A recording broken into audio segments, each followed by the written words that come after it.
I always thought birthdays were like funerals with cake. Turns out I was right. The candles flickered on Nastia's chocolate torte while she adjusted her dress for the third time tonight. Red silk, cut low enough to make a statement. She'd spent 2 hours getting ready for what she called just dinner with friends, but I knew better. Everything about tonight felt choreographed. "Max, you're being quiet again," she said, voice honey-sweet but eyes sharp as broken glass. "Tell everyone about your exciting day fixing old radios." Laughter rippled around our table at Romano's, the kind of upscale place where they dim the lights just enough to hide embarrassment, but not enough to miss the show. Vika, Nastia's best friend, held up her phone to capture the moment for her Instagram story. Liza from Nastia's office leaned forward, hungry for drama. "Actually," I said, setting down my wine glass, "I restored a 1960s Grundig today. Beautiful German engineering, built to last, unlike most things these days." The comment hung in the air like smoke. Nastia's smile tightened. "That's so practical of you, Max," Vika cooed, still filming. "Nastia was just telling us about her exciting new project at work, the one with all those late meetings. I'd heard about those meetings. Yoga classes that ran until midnight. Grocery runs that took 3 hours. Nastia had always been creative with her schedule, but lately her creativity had reached artistic levels." "Speaking of exciting," Nastia said, checking her phone with that secret smile I'd grown to recognize, "guess who's back in town?" Before I could answer, the restaurant door opened and Artem Kovalenko walked in like he owned the place. 6'2" of faded glory, still handsome in that rough way that made women forget he'd never amounted to much after his boxing career ended. His eyes found our table immediately, too immediately, like he'd been invited. "Well, well," he said, approaching with that cocky swagger I remembered from college. "If it isn't the birthday girl." Nastia's face lit up like Christmas morning. She stood to hug him, and I watched her body language shift completely. Suddenly she was 22 again, giggling and touching his arm, playing with her hair. "Artem! I can't believe you're here." She turned to the table. "Everyone, you remember Artem, my old friend." Old friend. Right. Vika immediately made room, pushing chairs around to seat him next to Nastia, across from me, perfect positioning for whatever performance they'd planned. "Max," Artem nodded, extending a hand. "Still fixing broken things, I hear." "Someone has to," I replied, shaking his hand firmly, "though some things aren't worth the effort." Dinner continued with Artem dominating conversation, telling stories about his gym, his travels, his plans to really make something of himself this time. Nastia hung on every word while I ate my salmon and wondered when exactly I'd become the supporting character in my own life.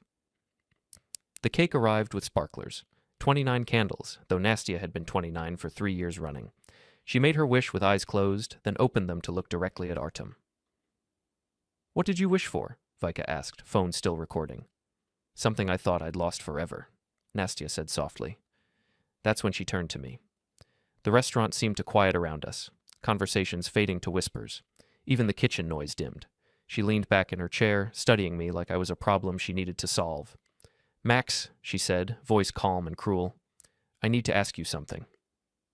Here it comes, I thought, the moment she'd been building toward all evening. "Artem and I have been talking about old times, about possibilities." She glanced around the table, making sure she had an audience. "He wants me back, says he's ready now, ready for something real." Vika gasped dramatically. Liza leaned forward, eyes wide. Other diners at nearby tables started paying attention. "So here's my question," Nastia continued, voice steady as a judge delivering a verdict. "Give me one reason to stay with you instead of going back to the man I actually loved." The words hit like a physical blow, not because they hurt, I'd been expecting this for weeks, but because of how calculated they were, how public, how designed to humiliate. I stared at the candle flame until it blurred, feeling something inside me finally unclench. A knot I'd been carrying for months, maybe years, suddenly loosened. The desperate need to prove myself, to earn love that should have been freely given, just disappeared. I set down my fork carefully, wiped my mouth with a linen napkin, and looked up at her. "Can you give me one reason to stay with you?" The question hung in the air like a challenge. Nastia's mouth opened, then closed. She'd been expecting panic, bargaining, jealousy, anything but a question thrown back at her. "What?" she whispered. "You heard me." I reached for my wallet, pulled out enough cash to cover my half of the bill plus tip. If you need arguments to justify staying with someone, maybe you shouldn't be with them at all. I stood up slowly, deliberately. The restaurant had gone completely quiet now, like we were actors on a stage and everyone was waiting for the next line. I won't beg, I said clearly, loud enough for everyone to hear. If you believe your happiness is with him, go. I don't want to keep someone who talks about leaving like it's a hobby. Nastia's face went white, then red. Max, you can't just... Happy birthday, Nastia. I placed the money on the table. Enjoy your cake, and your choice. I walked toward the exit, passing Artem's chair. He was smirking, probably thinking he'd won something. I stopped beside him, leaned down, and whispered just loud enough for him to hear. She's all yours now. Good luck with the maintenance costs. Then I walked out into the rain, leaving behind the shocked silence and the birthday song playing for someone else's celebration in the corner. Behind me, I heard Vika's voice. Oh my God, did you get that? This is going to get so many views. My electronics repair shop had always been my sanctuary. Tucked between a laundromat and a used bookstore on Elm Street, it smelled like solder and old circuits, filled with the comfortable hum of devices being brought back to life. The morning after the birthday disaster, it felt more like a bunker. Boss, you look like hell, Sashko said, looking up from the vintage television he was rewiring. My assistant was 25, skinny as a wire, with fingers that could fix anything electronic and a loyalty that ran deeper than family. Rough night? You could say that. I hung my jacket on the hook behind the counter and surveyed the day's work orders. Mrs. Chen's radio, the Hartman's DVD player, a laptop that had met an unfortunate encounter with coffee. Simple problems with simple solutions, unlike my personal life. Want to talk about it? Before I could answer, the bell above the door chimed and Zoya Petrov shuffled in. 70-something, sharp as a tack, and the unofficial neighborhood watch commander. She lived in the apartment next to mine and knew everyone's business better than they did. Maxim, she said in her thick accent, setting a thermos on the counter. I brought you tea and news. Morning, Mrs. Petrov. What kind of news? Her eyes twinkled with gossip. The kind that explains why that wife of yours came home at 3 a.m, crying loud enough to wake the dead. Sashko's head popped up from behind the TV. Wait, what happened? I poured tea from Zoya's thermos, strong, black, with enough sugar to fuel a small car. Nastia and I had a disagreement. A disagreement? Zoya snorted. Boy, I heard the whole building talking this morning. Vika girl posted video on the internet. You walking out a fancy restaurant while your wife sits there with her mouth open like fish? My phone had been buzzing all morning with notifications I'd been ignoring. Apparently my public humiliation had gone viral. She's not my wife, I corrected quietly. We never got married, just lived together for 3 years. Smart man, Zoya nodded approvingly. Makes the leaving easier. Speaking of which, she leaned closer, lowering her voice. I seen things. That Artem boy, he'd been coming around during your work hours, sneaking up the back stairs like teenager. My hands tightened around the teacup. How long? 2 weeks, maybe 3, always when you gone. Yesterday I see them through window, very friendly. Sashko whistled low. Man, that's cold, even for her. The bell chimed again, and Lisa from Nastia's office walked in, looking nervous. She clutched her phone like a lifeline and kept glancing over her shoulder. Max, I need to talk to you about Nastia. Zoya and Sashko exchanged glances. I nodded toward the back room. Let's talk privately. We sat among the spare parts and half-fixed appliances while Liza fidgeted with her phone case. I probably shouldn't be here, she started. But after last night, God, everyone's talking about it. The video has like 50,000 views already. What video exactly? She showed me her phone. There it was. Me walking out of Romano's while Nastia sat frozen at the table, Artem looking confused, and Vika narrating like a sports commentator. The comments were brutal. That's not why I'm here, though, Liza continued. I need to tell you something about Nastia and Artem. They've been planning this for weeks. My blood went cold. Planning what? The whole scene last night. She showed me the text messages. They've been meeting, talking about how to transition from you to him. She wanted to make it public, humiliating. Said you'd been too comfortable and needed to be put in your place. She pulled up screenshots on her phone. Message after message between Nastia and Artem, planning my public execution like a military operation. Nastia. I'll do it at dinner. Make sure everyone sees. Artem. Perfect. Guy needs to learn he can't keep a woman like you. Nastia. He's so pathetic. Always trying so hard. It's embarrassing. Artem. Don't worry, baby. Real man's here now.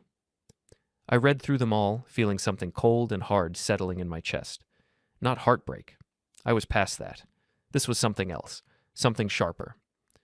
"Why are you showing me this?" I asked. Liza looked uncomfortable. "Because she's been talking at work about moving Artem into your apartment, using your money, your things. She thinks you'll just take it, like you always do." "Like I always do?" Her words, not mine. She says you're safe, that you never fight back, never cause problems, that she can do whatever she wants because you'll just accept it and try harder to please her. I stood up, pacing among the broken electronics. 3 years of trying to be the perfect boyfriend, 3 years of swallowing insults, ignoring red flags, making excuses for behavior that should have been inexcusable. "There's more," Liza said softly. "About your friends." "What friends?" "Jake, Tommy, the guys from your poker group. She's been working on them too, telling them you're controlling, that you don't let her go out. She's got them thinking you're the bad guy in all this." That explained the radio silence from my buddies, the canceled poker nights, the unreturned calls. Nastia had been systematically isolating me, preparing the battlefield. "She's smart," I admitted. "I'll give her that." "Max," Liza hesitated. "I know we're not close, but you seem like a decent guy. You don't deserve this. Nobody does." After she left, I sat in the back room staring at the screenshots she'd forwarded to my phone. Sashko appeared in the doorway with fresh coffee and a concerned expression. "So," he said, settling into the spare chair, "we planning a murder or just a really elaborate revenge?" Despite everything, I laughed. Nothing that dramatic. But I'm done being the safe choice. "Good, what do you need?" I looked around at the shop, at the devices waiting to be fixed, at the tools of my trade. Everything here had a purpose, a function. When something broke, you either repaired it or you replaced it. You didn't keep broken things around just because you were used to them. "First," I said, "I need to secure my assets. Bank accounts, apartment lease, everything." "Smart. What else?" "Then we're going to give Nastia and Artem exactly what they want. A show everyone will remember." Sashko grinned. "Now you're talking. What kind of show?" I pulled up the screenshots again, reading through their smug messages about my weakness, my predictability, my failure as a man. The kind where the underdog bites back. The next few days passed in a blur of quiet preparation. While Nastia played house with Artem in what used to be our apartment, I methodically dismantled the life we'd built together. First, the finances. 3 years ago, when we decided to move in together, I'd been stupid enough to add her name to most of my accounts for emergencies. Now I understood what kind of emergency she'd been planning for. "You're sure about this?" asked Janet Morrison, my bank manager, as she processed the paperwork to remove Nastia from my accounts. "It's a big step." "I'm sure." I signed the forms transferring funds to new individual accounts. "How long before the changes take effect?" "Immediately for new transactions. The joint account will need both signatures to close completely, but I can freeze it pending resolution of your domestic situation." Domestic situation. Such a clean phrase for such a messy betrayal. Back at the shop, Sashko had been busy with his own research. My assistant had skills that went beyond electronics repair, skills he'd developed during a misspent youth that had ended when I'd given him a legitimate job and a chance to go straight. "Okay, so here's what I found," he said, spreading printouts across the workbench. "Artem's gym is hemorrhaging money. 3 months behind on rent, equipment loans in default, creditors circling like vultures." "How bad?" "Bankruptcy bad. He's been living off credit cards and borrowed time. That fancy car, leased and about to be repossessed. The designer clothes, probably stolen or bought with money he doesn't have." I studied the financial documents Sashko had somehow acquired. "So he's not just stealing my girlfriend. He's planning to steal my life to pay for his failures." "Gets better. Remember how he's been bragging at his gym about upgrading to a better woman? Well, turns out he's been saying the same thing to 3 other women around town. Guys running a full-scale romance scam." The picture was becoming clearer. Artem wasn't just an ex-boyfriend trying to rekindle an old flame. He was a predator, targeting women with resources he could exploit. Nastia, with her good job and access to my money, was just his latest mark. "What about my so-called friends?" Sashko's expression darkened. "Jake and Tommy have been spreading stories around town, saying you're controlling and emotionally abusive, that Nastia finally found the courage to leave you." "Based on what Nastia told them." "Exactly.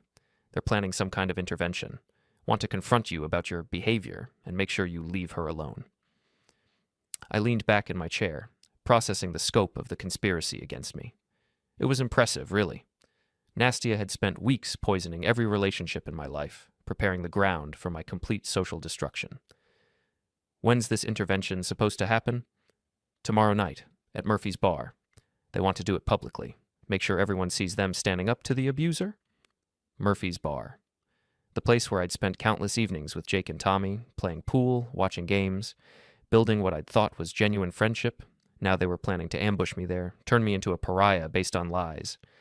Perfect, I said. Sashko looked confused. Perfect? Boss, they're planning to destroy your reputation. No, they're planning to try. But they're going to do it in front of witnesses, based on provable lies, after I've had time to prepare. I smiled, feeling that cold hardness in my chest crystallize into something sharp and purposeful. They want a confrontation? They'll get one. That evening, Zoya knocked on my door with another thermos of tea and more intelligence. Your girlfriend, she bring that boy to apartment again today, she reported. But this time, they have fight. Loud fight. She crying, he yelling about money. What kind of fight? She want him to move in permanent. He say yes, but first she need to get your name off lease, get access to bank accounts. When she say accounts already frozen, he get very angry. Call her stupid, useless. Say maybe he make mistake coming back. So the cracks were already showing. Artem had expected easy access to my resources, and Nastya had promised him something she couldn't deliver. What happened then? He leave, slamming door. She call after him, begging. Very sad, very desperate. Then she try to call you many times. You no answer, so she throw phone at wall. The next evening, Murphy's bar buzzed with its usual Friday crowd. Locals nursing beers, darts thumping into cork, classic rock rumbling from the jukebox. I arrived early, claimed a booth in the back corner, and ordered a club soda. No alcohol tonight. I needed every edge sharp. Sashko sat 2 tables away, pretending to scroll his phone while keeping the door in view. We'd rehearsed this a dozen times. Timing, positioning, contingencies. Nastya arrived first, right on cue at 7:45. She wore the red dress she saved for court appearances, powerful, noticeable. Heads turned as she scanned the room, spotted me, and marched over with practiced outrage. Max! She hissed, loud enough for nearby tables to hear. We are talking, now. I stayed seated, calm. You wanted public? Here we are. She slid into the booth opposite me, eyes blazing. You ignore my calls, freeze my cards, lock me out of the house. This is humiliation. You humiliated yourself, I said evenly. I'm just refusing to subsidize it anymore. Before she could reply, the door swung open again. Jake and Tommy, her cousins, strode in, broad shoulders filling the doorway. They'd clearly come for the intervention she'd scripted. Intimidate the stubborn husband, drag him home, restore order. They flanked the booth. Max, buddy, Jake started, voice oily. Family meeting. Let's take this outside. I didn't move. We're fine right here. Tommy leaned in, knuckles on the table. Don't make this difficult. That was Sashko's signal. He stood, phone already recording discreetly, and moved closer. Then Artem arrived. Nastya's future. The divorced dentist with the leased BMW and the hero complex. He wore a crisp blazer, hair perfectly gelled, and made a beeline for us like a knight spotting his damsel. Nastya, he said, hand on her shoulder. You okay? She leaned into him theatrically. He's being impossible. Artem turned to me, chest puffed. Look, man, nobody wants trouble. Just sign the papers, give her what she's entitled to, and we all walk away clean. I smiled. Funny you mention entitlement. I reached into my jacket and pulled out a thin folder, placed it on the table. What's that? Nastya asked, suddenly wary. Proof of entitlement, I said. Bank statements, wire transfers, receipts, all showing where the money for your girls' trips, your new wardrobe, and Artem's lease payments really came from. Artem's face tightened. What are you talking about? I opened the folder, slid out the top sheet. March through October. Every time Nastya told me she was visiting her mother in Chicago, she was actually in Miami, Naples, and once Cancun with you. Flights, hotels, dinners, all charged to the business account, the same account that funds this shop. Nastya went pale. That's joint money. No, I corrected. That's embezzlement. The business is solely in my name. You had signing privileges as my wife. Privileges I revoked yesterday. Jake and Tommy exchanged uneasy glances. Their role as muscle suddenly felt complicated. I continued. There's more. Text messages. Hundreds. Discussing how you'd force a quick divorce, claim half the business under marital assets, then sell your share to Artem's investor group for a 7-figure payout. Artem scoffed, but sweat beaded at his temple. Ridiculous. I turned to him. Page 7. Your email to your partner.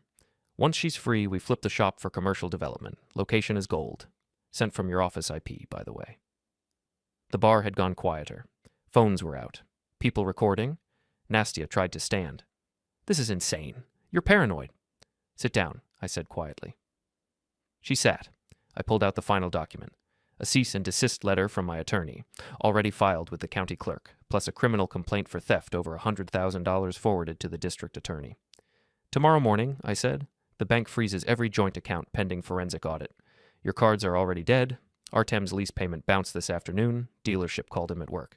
Artem's bravado cracked. You can't prove intent? I don't have to. The DA does, and they love clear paper trails. Jake stepped back. Nastya, you said this was just a separation. You didn't say anything about stealing. Tommy muttered. We're out. This is fraud. They left without another word, abandoning her in the booth. Artem tried next. We can negotiate. I have resources. You have a leased BMW with 2 payments left before repossession, I said, and a wife who's about to learn about your future plans. I sent her the same folder this morning. His face drained of color. He looked at Nastya like she was radioactive, then bolted for the door. Nastya sat frozen, mascara beginning to run. I leaned forward. You wanted everyone to know what kind of man I am? Fine. Now they know what kind you are. I stood, addressed the room. Quiet enough for honesty, loud enough for truth. For 5 years, I built this business from nothing. My wife helped, until she decided helping herself was easier. Tonight, she brought muscle, a new boyfriend, and a plan to take everything. Instead, she lost everything. I looked down at her. You have until tomorrow to move your things out of the house. After that, the locks change. Anything left goes to charity. She tried one last plea. Max, we can fix this. I'll leave him. No, I said gently.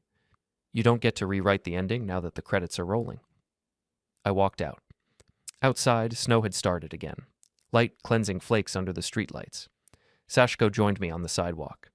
How'd it feel? He asked. Like finishing a long, dirty job, I said, and finally washing my hands. We watched through the window as Nastya sat alone in the booth, head in hands, while patrons gave her a wide berth. Word was already spreading, texts flying, group chats exploding.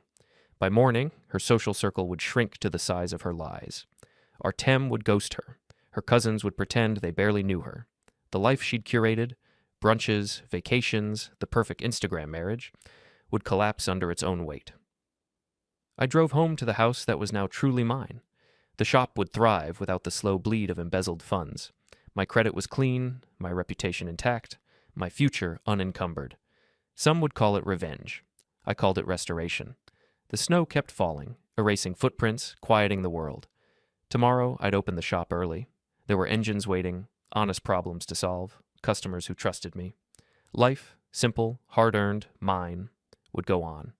And for the first time in years, I looked forward to every day of it. Murphy's Bar on a Thursday night was exactly what you'd expect. Dim lighting, sticky floors, and the kind of crowd that minded their own business until someone gave them a reason not to. I arrived at 8:30, half an hour after Jake had texted me to meet up for a few beers and to talk. They were already there, of course. Jake and Tommy sat in a corner booth, nursing beers and wearing expressions of grim determination. At the bar, Nastya perched on a stool like she was holding court, with Artem beside her playing the protective boyfriend. Vika had claimed a table near the pool tables, phone ready to capture whatever drama was about to unfold. The setup was perfect, too perfect. They'd choreographed this as carefully as the birthday dinner, except this time they thought they held all the cards. I ordered a beer from Mickey, the bartender who'd been serving me for 3 years. He slid the bottle across the bar with a sympathetic look. Heard you've been having some trouble, Max, he said quietly. Nothing I can't handle. Good. Always liked you. You're decent people. Can't say the same for everyone in here tonight. I took my beer and walked over to Jake and Tommy's booth. They looked up with expressions of forced concern, like doctors about to deliver bad news. Max, Jake said, glad you came. We need to talk. So I gathered. I slid into the booth across from them. What's on your minds? Tommy cleared his throat. He'd always been the follower, letting Jake take the lead in everything from picking restaurants to choosing sides in arguments. We've been hearing things, Tommy started, about you and Nastya, about how you've been treating her. What kind of things? Jake leaned forward, trying to look authoritative. She told us everything, Max, about the controlling behavior, the emotional manipulation, how you made her feel trapped, isolated from her friends. I took a long drink of beer, letting them build their case. Around us, the bar's normal chatter had quieted. People were starting to pay attention.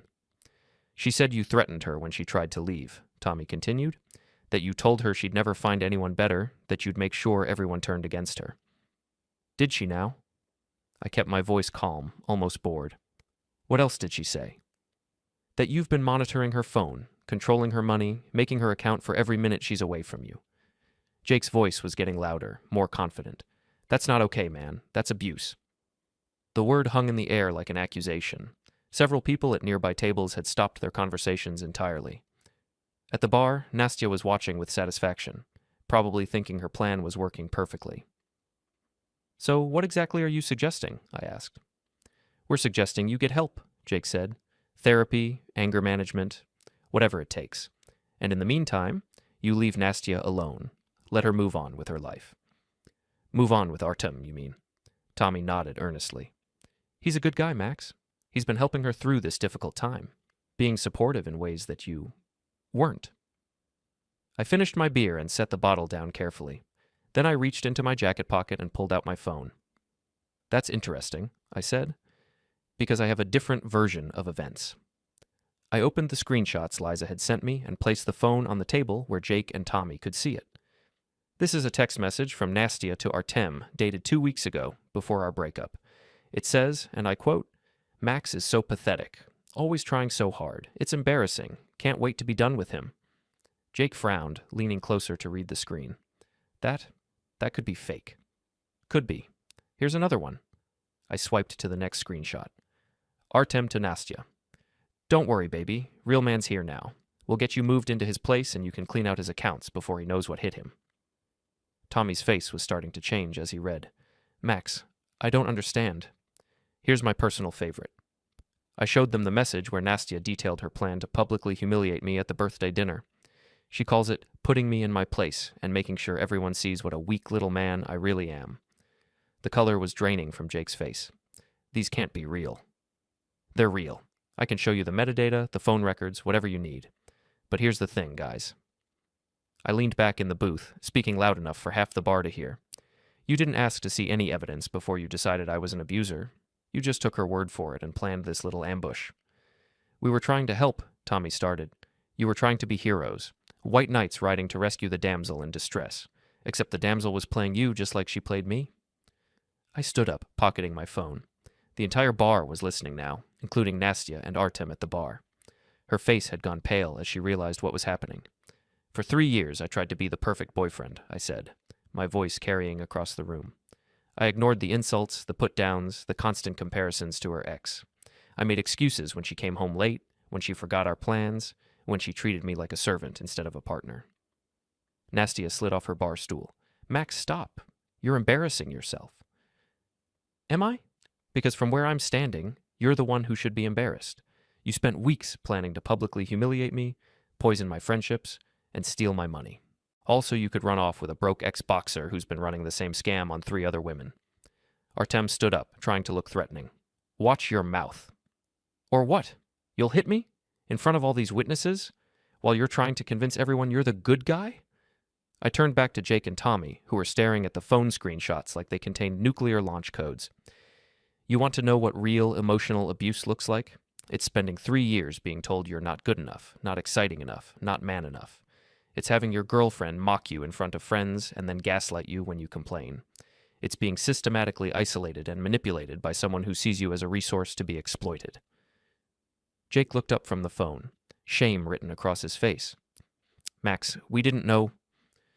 You didn't want to know. It was easier to believe I was the villain because that made you the heroes. But there are no heroes in this story, just people making choices and living with the consequences. I walked over to where Nastya and Artem were standing. She was clutching his arm like an anchor, but he was looking around the room nervously, probably calculating his chances of escaping without further damage to his reputation. You wanted one reason to stay with me instead of going back to him, I said to Nastya. Here's one reason I'm glad you didn't, because now I know exactly what kind of person you are, and what kind of person I don't want to be. She opened her mouth to respond, but I was already walking toward the exit. Behind me, I heard Vika's voice. "Oh my God, this is even better than the birthday video." Outside in the parking lot, the cool night air felt like freedom. My phone was already buzzing with notifications, probably the video of tonight's confrontation starting to spread across social media. But for the first time in months, I didn't care what people were saying about me online. I'd told the truth, in front of witnesses, with evidence to back it up. Whatever happened next, at least I'd finally stopped being the victim of someone else's story. I was halfway to my car when I heard footsteps behind me. "Max, wait!" I turned to see Jake jogging across the parking lot, looking stricken. "I'm sorry," he said when he reached me. "We fucked up. We should have talked to you first, gotten your side of the story." "Yes, you should have." Can we fix this? Make it right somehow?" I looked back at Murphy's bar, where through the windows I could see Nastia and Artem in heated conversation, while Tommy stared at my phone like it contained the secrets of the universe. "Maybe," I said, "but not tonight. Tonight, I'm going home to my empty apartment to enjoy the sound of silence." "What about Nastia and Artem?" I smiled, feeling lighter than I had in years. "What about them? They wanted each other so badly, now they can figure out how to make it work without my money, my apartment, or my patience. And if they try to cause more trouble, then they'll learn that the quiet guy who fixes radios for a living might have a few surprises left." I got in my car and drove home through the empty streets, already planning my next move. The confrontation at Murphy's bar had been satisfying, but it was just the opening act. The real show was yet to come. 3 days after the Murphy's bar confrontation, Nastia was getting desperate. The joint bank account was frozen, the apartment lease was in my name only, and Artem was making increasingly expensive demands, while contributing nothing but criticism and complaints. I knew all this because Zoya had become my personal intelligence network, reporting every fight, every slammed door, every tearful phone call that echoed through our building's thin walls. "She tried to call landlord today," Zoya informed me over morning tea in my shop. "Want to add boyfriend's name to lease. Landlords say he need your permission first. She get very angry, throw more things." "What kind of things?" "Dishes mostly. Also your coffee mug collection. Very sad. I like those mugs." I had liked them too, but they were just objects. Replaceable, unlike the 3 years I'd wasted trying to make someone happy who was determined to be miserable. "Artem boy getting angry too," Zoya continued. "Yesterday he yell at her about money. Say she promise him easy life, but all she bring is drama and empty bank account. She cry, he slam door, come back 2 hours later smelling like cheap perfume." So the cracks in their perfect reunion were spreading. Good. My phone buzzed with a text from an unknown number.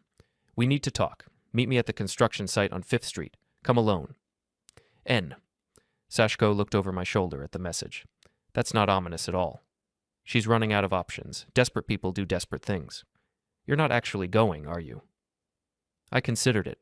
The construction site was an abandoned office building project that had run out of funding 2 years ago. Dark, isolated, perfect for the kind of dramatic confrontation Nastia seemed to love. Yeah, I'm going, but not alone. An hour later, I stood in the shadow of the half-finished building while Sashko waited in his car across the street with instructions to call the police if I didn't emerge within 30 minutes. The autumn wind cut through the empty concrete frame, carrying the smell of rust and rain. Nastia appeared from behind a stack of construction materials, looking smaller than I remembered. 3 days of fighting with Artem had left her hollow-eyed and desperate. She'd dressed for effect. Designer coat, perfect makeup, the red dress from her birthday dinner. But the performance felt tired now, like an actress going through motions she no longer believed in. "You came," she said. "You asked me to."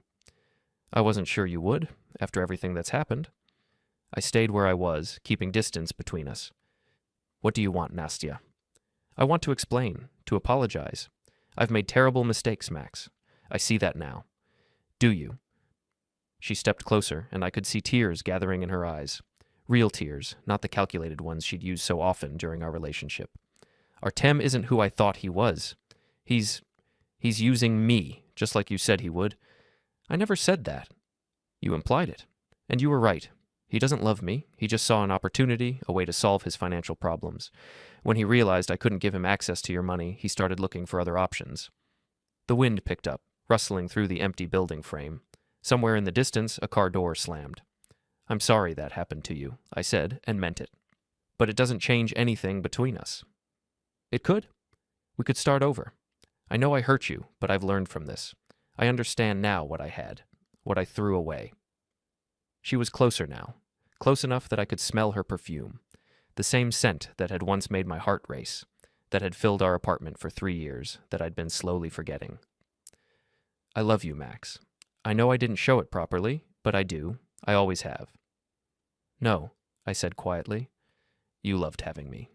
You loved feeling superior to me, smarter than me, more attractive than me. You loved having someone who would absorb your anger and your contempt and keep trying to earn your approval, but you never loved me. That's not true. It is true, and deep down, you know it. Just like you know that what you're feeling right now isn't love, it's panic. You're realizing that you traded something stable for something exciting, and the exciting thing turned out to be a lie. She was crying openly now, mascara streaking down her cheeks. Please, Max, I'll do anything. I'll change. I'll be better. You can't change into someone who respects me, Nastya. Respect isn't something you can fake or learn or practice. It's either there or it isn't, and it was never there. Behind her, I saw movement in the shadows. Artem stepped out from behind a concrete pillar, and I realized this had been another setup, another performance designed to manipulate me. Touching reunion, Artem said, walking toward us with that familiar swagger. But I think we need to discuss some practical matters. Such as? Such as the fact that you've been harassing my girlfriend, freezing her out of accounts she has legal access to, making her life difficult out of spite. I almost laughed. Legal access? We were never married. Those were my accounts that I stupidly added her name to. I had every right to remove her. Maybe, but you don't have the right to destroy her reputation, spread lies about her, turn her friends against her. I didn't spread any lies. I showed people the truth. Your text messages, remember? The ones where you two planned to humiliate me and steal my money? Artem's face darkened. He was bigger than me, stronger, probably faster. But he was also desperate, which made him predictable. You think you're so smart, he said. But you're just a weak little man who fixes broken radios. You never deserved a woman like Nastya. You're right, I said. I didn't deserve to be lied to, cheated on, and publicly humiliated. Nobody deserves that. He stepped closer, hands clenching into fists. You cost me everything. My reputation, my business relationships, my future with her. Someone needs to pay for that. Someone already has. You did. You made choices, and now you're living with the consequences. That's when he swung at me. I'd been expecting it, had seen the tension building in his shoulders, the shift in his stance. I stepped back and to the left, letting his fist pass harmlessly by my face. He stumbled forward, off balance, and I helped him along with a gentle push that sent him sprawling into a pile of construction debris. Max! Nastya screamed. Stop it! I'm not doing anything, I said calmly. Your boyfriend is having a tantrum. Artem struggled to his feet, concrete dust covering his expensive jacket. His face was red with rage and embarrassment. You think this is over? He snarled. You think you can just walk away from this? Actually, yes, that's exactly what I think. I turned to leave, but Nastya grabbed my arm. Wait, please. Just listen to me for one more minute. I looked down at her hand on my sleeve, then up at her face. She was beautiful, I realized. Even crying, even desperate, even revealed as everything I'd suspected she was. She was still beautiful. And for just a moment, I felt an echo of what I'd once felt for her. Then I remembered the birthday dinner, the public humiliation, the systematic destruction of my friendships, the 3 years of small cruelties and casual contempt. I listened to you for 3 years, I said, gently removing her hand from my arm. I'm done listening. I walked away from both of them, toward the street where Sashko was waiting. Behind me, I heard Nastya calling my name, then Artem cursing, then the sound of them turning on each other as their desperation finally boiled over. By the time I reached the car, they were screaming at each other in the shadow of the abandoned building, 2 people who had destroyed something good in pursuit of something that had never existed. How'd it go? Sashko asked as I got in the passenger seat. Exactly as expected. They wanted one last chance to manipulate me. Instead, they got to see who they really are when the masks come off. And how do you feel about that? I thought about it as we drove through the city streets, past the restaurant where it had all started, past Murphy's bar where I'd finally found my voice, past all the places where I'd been someone else, someone smaller, someone who accepted less than he deserved. Free, I said finally. I feel free. The bell above my shop door chimed, and I looked up from the vintage radio I was restoring to see a familiar face. Not Nastya, I hadn't seen her in months, but Kenya, the woman who'd been buying coffee at the shop next door for the past 6 weeks. Hi, she said, holding up a tablet with a cracked screen. I know you usually work on older electronics, but I was hoping... I can fix that, I said, taking the tablet and examining the damage. Probably have it ready by tomorrow. Perfect. I'm Kenya, by the way. I don't think I ever properly introduced myself. Max. And yes, you did. 3 weeks ago when you brought in your grandmother's clock radio.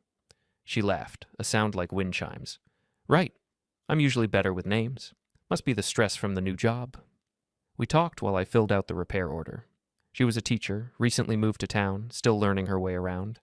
Divorced, like me, though my divorce had been from someone I'd never actually married. She had a sense of humor that didn't come at anyone else's expense, and a smile that seemed genuine. So, she said as I handed her the receipt, there's a new restaurant that opened downtown, Italian place. I was thinking of trying it this weekend, but eating alone at a fancy restaurant feels a little sad. Are you asking me out? I'm asking if you'd like to have dinner with someone who won't spend the evening comparing you to her ex or making you feel like you need to audition for the privilege of her company. I looked at her for a long moment, this woman who'd been brightening my days without even trying, who laughed at my jokes without making them feel like charity, who seemed to like me without needing me to be someone else. I'd like that very much, I said. After she left, I went back to work on the radio, humming along to the music that drifted from the coffee shop next door. Sashko emerged from the back room with a completed repair and a satisfied expression. Was that the teacher lady asking you out? Maybe. Good. You've been alone long enough. Time to remember what it's like to be with someone who actually likes you. Through the window, I could see Kenia walking down the street, stopping to pet a dog, smiling at a street musician, moving through the world like someone who found joy in small moments. The opposite of Nastya in every way that mattered. My phone buzzed with a notification. Someone had tagged me in a social media post. Against my better judgment, I opened it. It was Vika posting a picture from what looked like a wedding. Not her wedding. She was just a guest, documenting someone else's happiness with her usual theatrical flair. But in the background, barely visible, I could see two familiar figures, Nastya and Artem, sitting at a table in the corner, looking like they'd rather be anywhere else.